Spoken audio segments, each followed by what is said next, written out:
বাসায় গেস্ট আসবে আর ওনাদের জন্য একটু স্পেশাল আয়োজন হবে না, সেটা কি হয়? বাঙালি অতিথি পরায়ণতায় সব সময় এগিয়ে থাকে। বাঙালি সব সময় চেষ্টা করে নিজেদের সামর্থ্য অনুযায়ী অতিথিদের জন্য আয়োজন করার জন্য। আমার বাসায় কারা এসেছিল, ওনাদের জন্য কি বাজার করেছিলাম, কি রান্না বান্নার আয়োজন করেছিলাম, সেটা জানতে হলে আজকের ভিডিওটা পুরোপুরি দেখতে হবে। সকালে ঘুম থেকে উঠে হালকা একটু নাস্তা করে চলে যাচ্ছিলাম বাজার করার উদ্দেশ্যে। বাজার করতে যেতে আমার ভীষণ ভালো লাগে, কারণ নিজের পছন্দ অনুযায়ী জিনিসপত্র কেনা যায়। এই যে রিক্সাতে উঠলে আমার একটাই সমস্যা, চুলগুলা কখনোই ঠিক থাকবে না। এই যে একেবারে এলোমেলো হয়ে যাবে, আর কি একটা অবস্থা। হলুদ রংটা আমার একটুও পছন্দ না। এই জামাটা অনেকদিন বানানো হলেও পরা হয়নি, তাই পরে ফেলেছি। আর এই যে আজকে নোকে নেইল পালিশ দিয়েছি, কিন্তু একটুও ভালো হয়নি, সেটাই দেখাচ্ছি। আর এই যে অনেক দিন পর গায়ে রোদ লাগছিল, তাই ভীষণ ভালো লাগছিল। রোদে ভিটামিন ডি আছে, এটা আমাদের রোগ প্রতিরোধ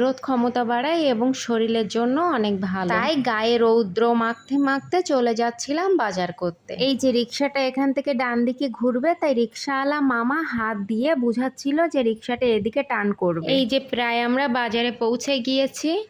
এখন রিক্সা থেকে নেমে আমরা প্রয়োজনীয় জিনিসগুলা কিনে নিব। এই যে এখান থেকে আমরা 2টা মুরগি নিয়ে নিব, যেহেতু রোস্ট বানাবো তাই 2টা মুরগি লাগবে। আর এই যে খুব বেশি বড় ওজনের মুরগি নেইনি, 800-900 গ্রামের মতো ওজন ছিল। আর এই যে একটু কালো রঙের মুরগিগুলা নিয়েছিলাম, আমার কেন জানি মনে হয় কালো রঙের মুরগিগুলা খেতে একটু বেশি টেস্ট। তারপরে এই যে এখানে আমরা খাসির মাংস নিয়েছিলাম। বেশিরভাগ বাজার সবই ছিল, শুধু খাসির মাংস আর মুরগিটা কেনার জন্যই বাজার করতে এসেছিলাম। এই যে এখানে আমরা শসা নিয়ে নিচ্ছিলাম, আর ওল নিয়েছিলাম, কাতলা মাছ দিয়ে ওল দিয়ে রান্না করব। আর এই যে এখানে আমরা দই নিয়ে নিচ্ছিলাম। দইয়ে যেহেতু ব্যাকটেরিয়া থাকে, তাই এটা কিন্তু খাবার হজমের জন্য ভীষণ উপকারী। এই যে আমরা এখান থেকে 1 কেজি দুধ নিয়ে নিলাম, তারপর রিক্সাতে উঠে যাব।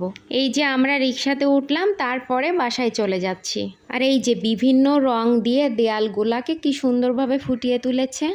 যখন বাসায় ফিরছিলাম তখন প্রায় 12:30 বেজে গেছিল, এবং আমার ভীষণ চিন্তা হচ্ছিল কখন রান্না করব আর কখন গেস্টদের খেতে দিব। এর ভিতরে ওনারা ফোন দিয়ে বললেন যে ওনাদের কিছু কাজ আছে, ওনাদের আসতে একটু লেট হবে। আর আমি তো তখনই খুশি হয়ে ধীরে সুস্থে রান্না করা শুরু করে দিলাম, কারণ আমার মনে হয় ধীরে সুস্থে মনোযোগ দিয়ে রান্না করলে রান্নাটা খেতে ভীষণ মজা হয়। এই যে আজ বাইরে যেমন রৌদ্র ছিল, গরমটাও ঠিক তেমন ছিল। আর এই যে একটু কাজ ছিল বলে বাসার আগের মোড়ে রোডে নেমেছি।